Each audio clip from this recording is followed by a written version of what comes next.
Guys, welcome back to What's Not Sport. I am your host, Will O'Connor. We're back again for episode 60 of the Pulse Check. This is pretty big stuff, where we're getting there. We've got a lot of things going for the pod. Little teaser, there's an interview coming, a new inside story. Stay tuned, that'll be coming out very soon. I'm very excited for that one, so keep that on the download though. But here we are. Let's talk what we had over the weekend. We're going to run through the league loop. I didn't actually get to watch that much NRL because I was racing. I didn't even realize the All Stars game was on this week. That's my bad. So that happened. Ended in a draw. Why would you want it to end in a draw? That really surprised me. And like, I don't want to say I was disappointed, but I was. Like, realistically, I was quite a bit disappointed about the whole situation, it being a draw, because it's not a regular NRL game. Like, allow there for Golden Point to go forever if it has to. Like, that's what it should have been. But yeah, I didn't get to watch much of the game, so not much to say. I did watch the Raiders. Like, that was about it. I watched the second half of that, but yeah. But here we go, jump into it. So let's jump into the league loop. And then we got a few things to talk about. And then some clubby chatter to finish off, like wrap up on the World Ocean Series. Great event. All of that. So, yeah, let's jump into the league loop first. Let's run it. So last week, we had... Here are the games I played. Dolphins versus Titans, Raiders versus Storm, Cowboys versus Panthers, the Warriors versus Manly, Tigers versus Roosters, Knights versus Bulldogs, Dragons versus the Rabbitohs, and Sharks versus the Eels.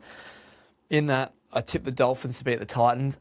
Unfortunately, I was wrong on that, but I am actually I was very happy to see the Titans win. They're showing some good form. Really excited to see them play this week.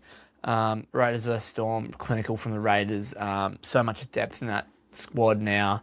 The Storm side just not probably up to the standard of an A-grade side, where honestly this Raiders side was filled with reserve grade players. Like, a lot of them will be playing reserve grade or like New South Wales Cup, and they've like just so much depth. They've all could play NRL. A lot of them have, so it was really cool to watch how much depth the Raiders have. Obviously, being a Raiders fan, the Cowboys, we tipped them. They got the win over the Penrith Panthers. It was basically a full side Cowboys side and a very weak Penrith side, but nonetheless, probably good for morale for the Cowboys heading into Vegas next week. Well, weekend after. We tipped the Warriors to beat Manly. That didn't happen. It was a bit of a demo show by Manly. Tigers versus Roosters. Tigers, as I said, I thought they had a stronger squad going into this weekend of the trials. They came out on top, so yeah, very happy with that tip. Similar with the Knights versus Bulldogs. The Bulldogs are just a far more stronger team. Like, I hate to say it. Dragons versus Bunnies. The Dragons I had tipped because, well, they've got their week off next week, and then they're playing, and they had a full strength side pretty much. And the Bunnies absolutely showed up for that Charity Shield match, and took the win there, only by I think 4 points. I think it was 24-20 or 24-22. But really good stuff from the Bunnies, and they're looking like they could be a threat. And then finished off the round. We had Sharks versus Eels, and the Eels just were, as I said, tipped them. I thought they had a stronger side, and obviously they did. Had a few more stronger players selected, but they still play very well. Sharks not so much, but yeah, the Eels took the win there. So that's last weekend. Let's talk about something that happened yesterday on Monday. This will drop Wednesday, so 2 days ago by the time the pod comes out. There is new Origin rules and eligibility. So, in the past, it has been your allegiance has to be, well, if your allegiance is to New Zealand or it is to England or some other international countries, not all of them, you are unable to play Origin, even if you have Origin eligibility. So the rules is you're playing schoolboys rugby by age 13 in that state, I'm pretty sure. And yeah, so that rule has now been changed to where it still stands that you have to be playing schoolboys by age 13 in that state, but now more international players can play. So, for example, Adam Fanua-Blake, he can now play for the Blues. Potentially Jerome Hughes for Queensland. Not 100% sure on that one because we're not sure when he actually moved to Queensland and started playing rugby. AJ Brimson is now eligible again for Queensland after he chose his alliance with England. Casey McLean now makes himself available for Origin for New South Wales. I can go on and on. A lot of people going, it's a lot more favoured towards New South Wales. And yes, maybe true. I'm not worried as a Queenslander because New South Wales just don't get Origin. Simple as that. So you can have as many great players as you want, but great players will never beat a great team. Like a team of great players will never beat average players that are like a great team. We all know that. They just don't get Origin. Queensland's obviously the GOATs at Origin, and they beat the odds every single time. Like, we'll talk about last season. Yes, the odds were against us. We got pretty pumped in the first game. We dropped ECE.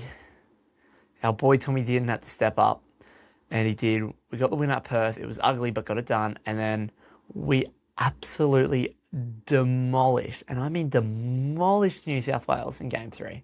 So, against all odds, and everyone going, oh, New South Wales this, New South Wales that. We're against the odds again, and we love to be the underdogs. The season hasn't actually even started, and now people are going, oh, New South Wales are going to win, blah, blah, blah, because of these new rules. Nah. Let's just wait for the field to see, and we will see that the boys in maroon will be the winning side. So, let's see what happens there. That's what I want to talk about, Origin new eligibility. But now let's move on, have a little bit of the round preview for the last weekend of the preseason trial matches. Very exciting because like almost every single team are playing a full strength side. There's a few that aren't, but probably 80% of the team is their full strength team. So anyway, let's jump into it. We got the Warriors versus Finns, Dolphins that is. Sorry for that little mishap there. That was a bit weird. Switch cameras to my phone when my phone's not turned on. Anyway, back to what I was saying. We've got the Warriors versus Dolphins. We've got the Tigers versus Penrith. We've got the Sharks versus Raiders, Roosters versus Eels, Storm versus Titans, and Bunnies versus Manly. Now, in that WOS Dolphins game, I think the Finns are going to get up there. In my opinion, it's looking like a stronger team for the Finns on paper. Katoa and Nikorima, they'll be such a deadly duo. We know how deadly they are together at playing in halves and 5'8". They're going to be unstoppable. I don't think Tanner Boyd will be able to tame that and control the game like Katoa will be able to. It's a full-side Finns team. Like, the Wild's still missing Metcalf. Not sure when he'll be back. I think he'll be back round 1. Don't quote me on that because I actually haven't really looked into that. I'm hoping he's back for round 1 because he's such a great player. But, again, not sure. Tigers versus Penrith. I got to go with Penrith. Yes. Adam Dewey and Jerome Moore, they're playing in the halves together, and I'm actually really excited to see that. I love it. I love Dewey. He's such a good player. But I just don't think they'll be able to stop Penrith. They have a full A-grade side playing. Cleary and Cleary and Talangi are just way too good. McLean is too good. They're just so deadly. It's going to be very hard for Tigers to beat that game. Good thing it's only a trial match because it'd be hating to play Penrith in round 1. Sharks versus Raiders. pretty strong side from the Sharks, pretty stock standard as what you'd probably see in the season. A few missing there. Nico's playing, or Kennedy, all of them are still playing. But I'm not going against my boys, the Raiders. Obviously not. Sticky has another batch of players he's trying out. Like he's testing a whole lot of different combos.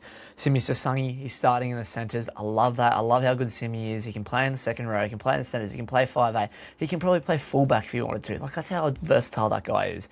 They're testing out Jaden Brayley. He's a starting hooker on Paddy, got moved to the bench. Dane Laurie is now playing fullback this week, so no Kyo Weeks, no Chevy Stewart, which I'm a little bit disappointed to see because I actually really enjoyed watching Chevy play last week. It was really good footy by him, so that's a little bit disappointing, but I understand why he wants to see how Dane will go as the fullback if it comes to the season that we need him now. And then on top of that, we've got a new halves pairing that he's testing out from the New South Wales Cup in Jalen Afasaga. I'm really trying to get that right. And Ethan Aliyah. So another Ethan playing in the halves. I don't know much about these two, to be honest. I haven't done enough research into them, but we'll see what happens. But I'm actually really excited for round one to see ES squared play Ethan Strange, Ethan Sanders together in that halves. I'm really excited to see how Ethan Sanders is going to take control of the game and be that guy, the guy that we need. So yeah, tipping the Raiders there. Roosters versus Eels. First time we're seeing DC in new colours. It's going to be different. It's going to be weird. I'm excited to see what happens. I'm super excited to see... what I'm really excited about to see, Dylan Brown and Jonah Pezzett. I'm really excited for that combo in the halves. Such a cool halves pairing, I reckon. Dylan Brown now having someone who I think is quite reliable in Jonah Pezzett, someone that is obviously an up-and-comer. He's only at the Eels for one season, which is probably a little bit disappointing for Parramatta fans, but nonetheless, it's going to be interesting to see how DC goes being a Rooster. I think this is going to be the game of the round. I know it's only a trial match. I'm going to back the Roosters here, but I am so close to picking the Eels. It's not funny. I really think the Eels will be a strong team this season. They've got a lot of good youth, and they're going to surprise a lot of people. Storm versus Titans. I think this game could be a good game. The pairing of AJ Brimson and Jaden Campbell in the halves, I think that's going to be very cool. But at the same time, is it going to be better than the pairing of Munster and Tyron Wishart? Both really experienced players. I don't think so. It's just going to be interesting to see what happens there. But I would like to see the Titans get up here, but I don't think they will. Storm is just, with this side that they've put together, is too strong. And then Bunnies versus Manly. I'm really impressed by the win from the Bunnies last week. We already spoke about that. They're winning the Shield Cup. Very cool. I'm excited to see the pairing of Brooks and Jamal. Obviously, I'm a big Jamal fan. What he did at the Raiders was exceptional. Let's see what he does with Brooks. Could be interesting. And I'm excited to see what Fafita can do. I'm keen to see that. We haven't seen him full strength for a long time. What's going to happen here? I've got no idea. So let's find out together this weekend before the season actually starts. Now, that's all I've got for the league loop. If I'm missing anything, let me know. But I think that's all. Let's jump into some clubby chatter. We had the grand finale of the World Ocean Series epic event. We had the Sunset 10,000 on Friday. We only got to race the irons final package. For the final package, we only got to race the irons, and then they put the rest of the finals on Saturday morning, making a huge program for people that were in almost every final. Friday morning started off, it looked really small, and then through warm-up picked up a bit more, and Shorey got bigger, and then conditions got wilder, and then throughout the day it got bigger, better. It was It was good. It was really good to watch. And Saturday just was hectic as well. Big swell again, and just it did not it did not cease to amaze me. It always does. It's such a spectacular that event, and a great way to just finish what's been a fantastic World Ocean Series. But let's go through some big pointers I've got. Let's start at the top with Ali. He goes out on a bang.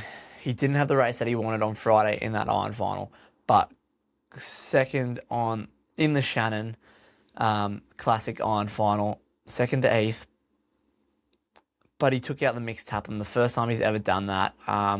He was the anchor leg. He was the anchor ski leg, the last one. He got to claim the banner. Oh, it was just pretty cool to see that. Like, he's such a great guy. I think everyone's happy for him, whether or not you like surfers or whatever, have a rivalry. But I think everyone was just like, that's sick. Ali's like, how many fairy tales do you want, Ali? Like, oh, he wins the series, like the Iron Series. He now wins his a mixed taplin. That's such a big event, and his last one, and he was the anchor leg for it. He got to claim the tape over the line. I just think we're going to ride with that Ali's fairy tale for a very long time and go, this is actually a farewell tour that worked.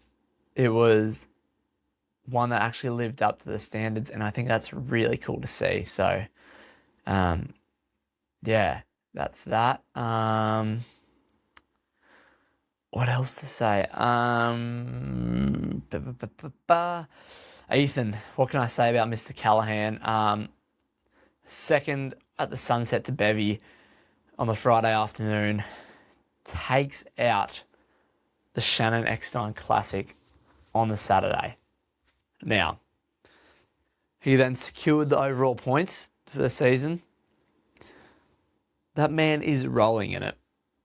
He is the next big thing. So second place, can't remember how much prize money that was on Friday, but the win on Saturday, $25,000. Wins the overall series, $10,000, and a car.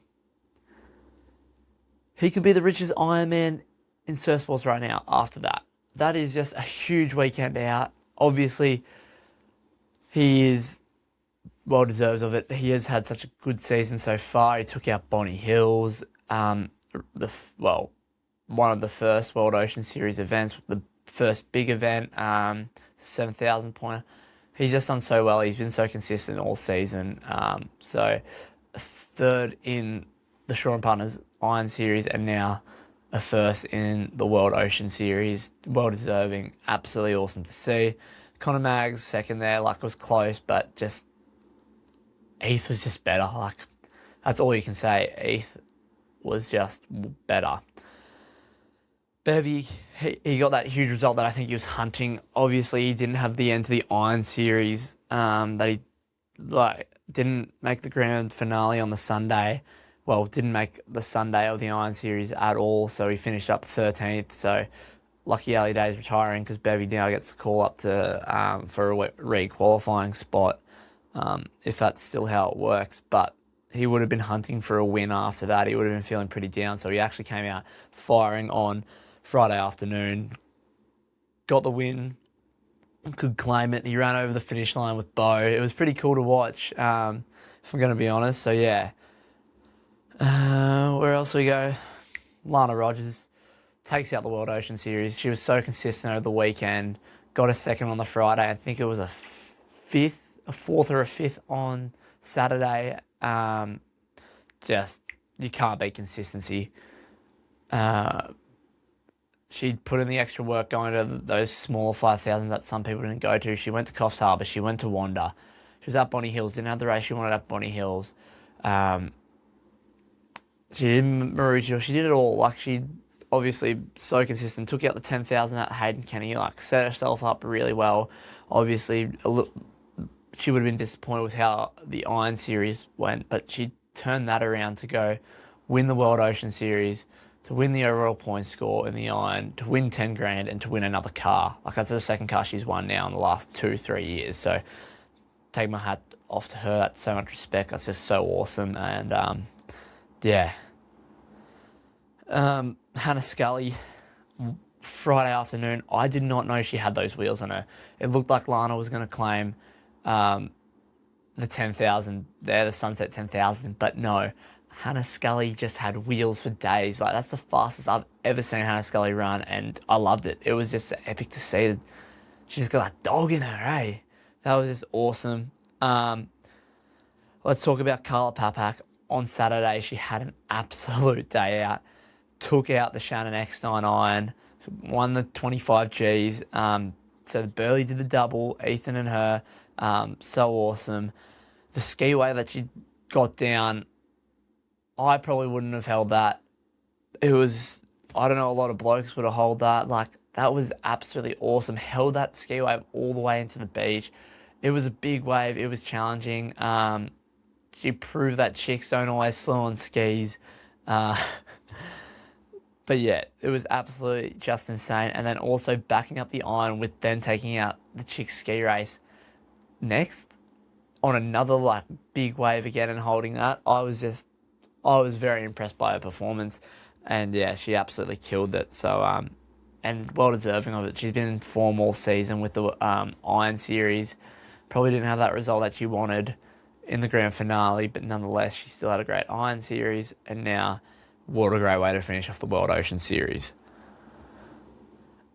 Another person I want to touch on, Charlotte Baumer, the first ever race one ticket winner to take out an open race. So she got into the swim final, the open swim final on the Sunset 10,000, which then got moved to the Saturday morning. Under 17, won the under 17 surf race, so that put her into the open surf race. And then she came out, was in the pack, and then just amazing body surfing skills all the way to the beach pretty much. And the first under 17 ticket winner to take out that open event that they're in. So absolutely incredible stuff.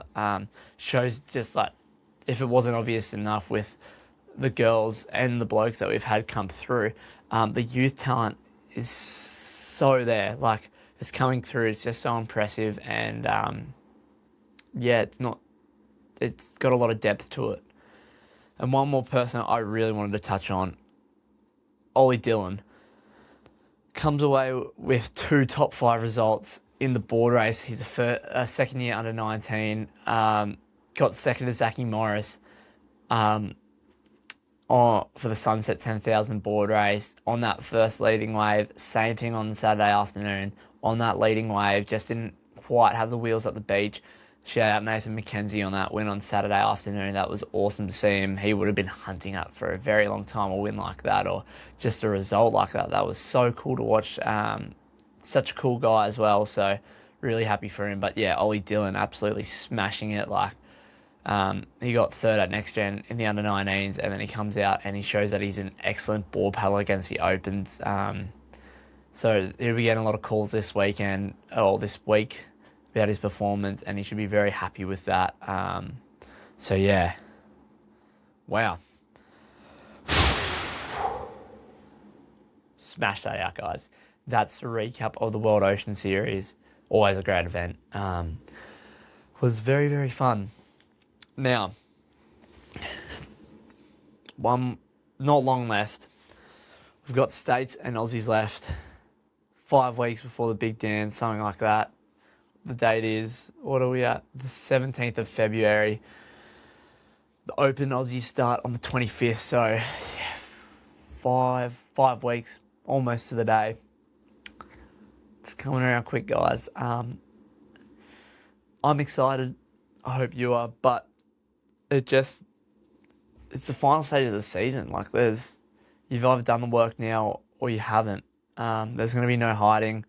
It's at North Kira. Who knows what's going to be there? Could be dead flat. Could have a long break that carries through that gutter. We can speculate about that. But I will probably do an episode dedicated to clubbies and all of my picks there. And that's going to be the week of Aussies. I'll do that. Or the week before. I'm really excited for Aussies, if you can't tell.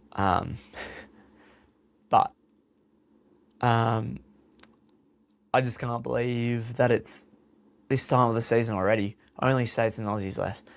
It's been such a big season, so much fun, and to see that it's nearly at the end just gets me more excited for next season and what's coming next. So, yeah, let's wrap up there on the clubby chatter. In fact, let's wrap up on the pulse check there. Guys,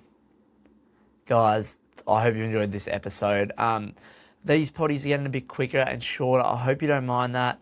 A little preview of next week. We're going to dive into rugby league way more because we had the first round starting next week. It goes over 2 weeks with Vegas, blah, blah, blah, all of that.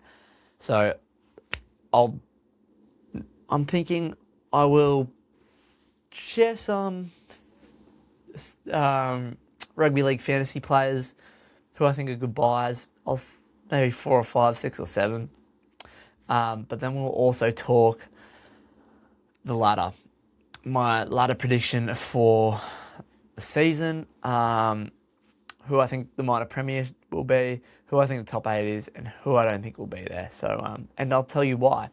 That's, but we know the Raiders will win back-to-back minor premierships. Who said that? But yeah, that's the plan for next week at the moment. I really haven't got into the AFL yet. Super Rugby's back on. I didn't even know that until the first game was on last week. So if you want me to do Super Rugby, let me know. But yeah, Rugby League going to be the main focus. I'll probably talk more dribble about the Raiders. So if you don't like the Raiders, you can tune out then. But nonetheless, we'll talk the recap of the results from this trial round. We'll preview Vegas. And yeah, super excited for that one. Stay tuned. What's on Sports Inside Story dropping. Interview on Wednesday when this drops. There should be an interview. And then later in the week it will drop. So yeah, enjoy, guys. Well, yeah, hope you enjoyed this one. Thanks for sticking around for my rant. And if that's What's on Sports, I'll see you next week for the Pulse Check.